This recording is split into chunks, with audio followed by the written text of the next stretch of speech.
Students, welcome to मैथोविया। आज हम पढ़ रहे हैं क्लास 12th के लिए एक नया चैप्टर इनवर्स ट्रिग्नोमेट्रिक फंक्शंस। ठीक है, तो स्टार्ट करते हैं हम लोग। और आज की ये वीडियो बहुत काम की होने वाली है, तो एंड तक देखिएगा। चलिए स्टार्ट करते हैं इनवर्स ट्रिग्नोमेट्रिक फंक्शंस। सबसे पहले हम समझते हैं इनवर्स फंक्शन कहां से आते हैं। इनवर्स फंक्शन के लिए हमने अभी इससे पहले सीखा था 1 1 एंड ऑन टू फंक्शन। 1 1 एंड on to function. If any function is 1 1, if any function, अगर कोई फंक्शन 1 1 है और on to भी है, then we said f inverse exist। तब हम कहते हैं कि फंक्शन का इनवर्स एग्जिस्ट करता है। क्लियर है? मीन्स अगर कोई फंक्शन 1 1 भी होता है और ऑन टू भी होता है तो हम कहते हैं फंक्शन का इनवर्स एग्जिस्ट करता है। 1 1 ऑन टू के बारे में हमने लास्ट वीडियोस में पढ़ा हुआ है कि 1 1 फंक्शन क्या होते हैं, ऑन टू फंक्शन क्या होते हैं। लेकिन अब हम जो बात कर रहे हैं सिर्फ ट्रिग्नोमेट्रिक फंक्शन के इनवर्स की बात कर रहे हैं। किसकी? ट्रिग्नोमेट्रिक फंक्शंस की। तो जैसे हम बोलते हैं y equal to sine x where x belongs to real numbers, ये हम लेकर के चलते हैं। एंड रेंज इज -1 to 1, हम ये लेके चलते हैं। ठीक है, इस डोमेन पर ये साइन एक्स जो है वो 1 1 नहीं रहता है। इस डोमेन पर, रियल नंबर डोमेन पर हमारे पास साइन एक्स जो है 1 1 नहीं रहता है। इसलिए हमें इसको 1 1 और ऑन टू करने के लिए इसके डोमेन पर कुछ रिस्ट्रिक्शन लगाते हैं, जिसमें हम लोग x की वैल्यू लेते हैं -π/2 से π/2, सो दैट रेंज इसकी सेम ही रहती है -1 से 1 इस पर भी। तो हम कहते हैं कि इस पॉइंट पर, इस डोमेन के लिए और इस रेंज के लिए फंक्शन क्या है, 1 1 भी है और ऑन टू भी है। अगर ऐसा है, अगर ये फंक्शन 1 1 और ऑन टू है इस डोमेन और इस रेंज के लिए, तो हम लिख सकते हैं कि if function is 1 1 and onto then f inverse exist. तो हम कहेंगे साइन इनवर्स एग्जिस्ट करेगा, एफ इनवर्स एग्जिस्ट करेगा। तो हम इसको लिख सकते हैं reverse x is equal to sine inverse y। इसका मतलब क्या है कि जो हमारे पास डोमेन था वो अब रेंज बन जाएगा और जो रेंज थी वो डोमेन बन जाएगी। यहां से यहां पर -π/2 से π/2 पर। दैट मीन्स अब साइन इनवर्स y जो फंक्शन है इसमें हमारे पास डोमेन की वैल्यूज क्या है, y की वैल्यूज कहां से कहां तक आएंगी, -1 से 1, और रेंज आएगी -π/2 से π/2। -π/2 से π/2 का मतलब क्या, फर्स्ट और फोर्थ क्वाड्रेंट ओनली। बात समझ में? तो मीन्स हम इस तरीके से समझते हैं कि हमारे पास फंक्शन जो है अगर 1 1 ऑन टू होगा तो ही हम इस साइन को इस तरफ लाके साइन इनवर्स y लिख पाएंगे। क्लियर है? एक और खास बात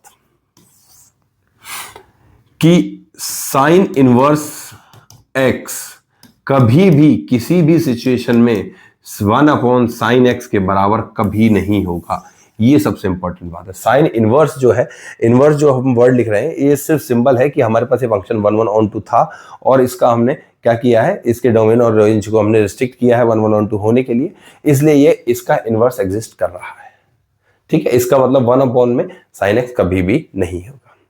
क्लियर है यहां तक बात? ठीक है, आइए देखते हैं इनवर्स फंक्शन के डोमेन और रेंज। साइन इनवर्स ये जो फंक्शन है, साइन इनवर्स जो फंक्शन है ये, इसकी हमारे पास डोमेन है -1 से 1 और रेंज है -π/2 से π/2। जैसे हम देख सकते हैं -π/2 हमारे पास यहां आएगा और π/2 यहां आएगा, तो यहां से मतलब फोर्थ क्वाड्रेंट और फर्स्ट क्वाड्रेंट। तो हमारे पास फर्स्ट साइन इनवर्स फंक्शन के लिए हमारे पास कौन कौन से दो क्वाड्रेंट बनते हैं रेंज के, एक होता है फर्स्ट क्वाड्रेंट और एक होता है फोर्थ क्वाड्रेंट। ठीक है, okay. Cosec inverse x, cosec inverse x के लिए देखिए real number open interval -1 to 1 और कहां तक, सेम वही first quadrant and fourth quadrant. Clear? tan inverse के लिए रियल नंबर्स लेकर के फिर से first quadrant and fourth quadrant. ठीक है, cos इनवर्स के लिए -1 to 1, 0 to π, that means first quadrant and second quadrant. Right है? सेक इनवर्स के लिए हमारे पास क्या है, 0 to π, that means first quadrant and again second quadrant. Similarly cot के लिए first quadrant and second quadrant. Means आप ये देख सकते हैं इससे कि हमारे पास मात्र 3 ही इंटरवल का काम हो रहा है। फर्स्ट तो सब में है, पॉजिटिव नंबर के लिए, पॉजिटिव वैल्यूज के लिए फर्स्ट क्वाड्रेंट सबके लिए है, 3 नंबर्स के लिए फोर्थ क्वाड्रेंट आया है और 3 नंबर्स के लिए सेकंड क्वाड्रेंट आया, 3 फंक्शंस के लिए। तो cos inverse, sec inverse, cot inverse के लिए हमारे पास नेगेटिव नंबर्स के लिए, नेगेटिव वैल्यूज के लिए सेकंड क्वाड्रेंट है, और साइन, कोसेक और टेन इनवर्स के लिए हमारे पास फोर्थ क्वाड्रेंट है। क्लियर है बात? चलिए हम इसके आगे बढ़कर के कुछ क्वेश्चंस करते हैं। ठीक है, चलिए स्टार्ट करते हैं कुछ क्वेश्चंस। इसमें हमें फाइंड करना है y equal to sine inverse 1/2 की वैल्यूज। ठीक है, स्टार्ट करते हैं प्रिंसिपल वैल्यूज के बारे में। यही हमारे पास होती है प्रिंसिपल वैल्यूज। प्रिंसिपल वैल्यूज क्या करती हैं? प्रिंसिपल वैल्यूज होती हैं जो हमारे पास इनवर्स फंक्शन की रेंज में आती है, या दूसरी भाषा में कह सकते हैं 0 से 360 के बीच में जो हमारे पास 1 एंड ऑन टू फंक्शन बनाती है उसकी रेंज। ठीक है, चलिए हम स्टार्ट करें। y equal to sine inverse 1/2 value sine की कब होती है? साइन ऑफ पाई अपॉन 6 पर 1/2 वैल्यू होती है। अब हमें क्या करना होता है, कैसे हम साइन इनवर्स से साइन को कैंसिल कर सकते हैं? दो कंडीशन है, दो सीधी सीधी सिचुएशन है। पहला, साइन इनवर्स और साइन के बीच में कोई नेगेटिव सिंबल नहीं होना चाहिए, नेगेटिव साइन नहीं होना चाहिए। दूसरा, जब ये ट्रिग्नोमेट्रिक फंक्शन का थीटा आप देखें तो ये इस रेंज में आना चाहिए। इस रेंज का मतलब क्या है कि ये जो थीटा है साइन इनवर्स के लिए, जैसा मैंने आपको बताया था, फर्स्ट और फोर्थ क्वाड्रेंट इन दोनों में से आना चाहिए। कोसेक इनवर्स के लिए भी फर्स्ट एंड फोर्थ क्वाड्रेंट की बात हुई थी। क्लियर? टेन इनवर्स के लिए भी फर्स्ट एंड फोर्थ क्वाड्रेंट की बात हुई थी। कोसेक के लिए फर्स्ट और सेकंड क्वाड्रेंट की बात हुई थी। सेक के लिए भी फर्स्ट एंड सेकंड क्वाड्रेंट की बात हुई थी। सिमिलरली इसके लिए भी फर्स्ट और सेकंड क्वाड्रेंट की बात हुई थी। ठीक है, उसी प्रकार से अब देखो, क्या π/6 वैल्यू फर्स्ट या फोर्थ क्वाड्रेंट में है? अगर है तो साइन इनवर्स से हमें साइन को हटा सकते हैं, रिमूव कर सकते हैं, और y की वैल्यू हमारे पास क्या आ जाएगी? π/6। This is we called principal value. ठीक है, क्लियर? एक और क्वेश्चन देखते हैं। y equal to cos inverse 2π/3, sorry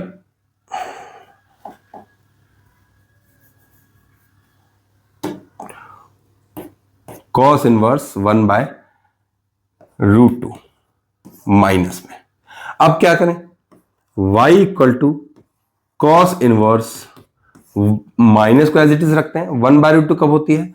cos π/4 पर, कॉस π/4 पर। ठीक है, तो हम लोग क्या करें? 1/√2 की वैल्यू कॉस π/4 हमने पुट कर दी है, लेकिन जो हम दो कंडीशन सोच करके चलते हैं वो भी पूरी नहीं हो रही। क्या पूरी नहीं हो रही? कॉस और कॉस इनवर्स के बीच में क्या आ रहा है? माइनस आ रहा है, जो कि हमें नहीं चाहिए। तो इस माइनस को हटाने के लिए इस थीटा को हम कौन से क्वाड्रेंट में ले जाएं? कॉस इनवर्स की जो वैल्यू है, ये देखो माइनस में दी हुई है कॉस थीटा, तो इस माइनस की वैल्यू हम लोग कौन से क्वाड्रेंट में लेके जाते हैं? कॉस के लिए हमारे पास दो क्वाड्रेंट है, एक फर्स्ट और एक सेकंड। फर्स्ट में सारी वैल्यूज पॉजिटिव होती हैं, इसलिए हमें कॉस के थीटा को किस में ले जाना पड़ेगा? सेकंड क्वाड्रेंट पे। Second is pi minus π/4। अब देखिए, दोनों के बीच में कोई साइन नहीं है, पहली कंडीशन पूरी। पाई माइनस π/4 सेकंड क्वाड्रेंट का एंगल है, दूसरी कंडीशन पूरी। तो अब इन दोनों को रिमूव किया जा सकता है, तो y की वैल्यू आएगी pi minus π/4 is 3π/4। This is we called principal values of trigonometric functions. Clear है? तो इसी तरीके से आपको सारी प्रिंसिपल वैल्यूज निकालनी है। आई होप ये कंसेप्ट क्लियर हुआ होगा प्रिंसिपल वैल्यूज का, और आगे हम और भी कंसेप्ट पढ़ेंगे।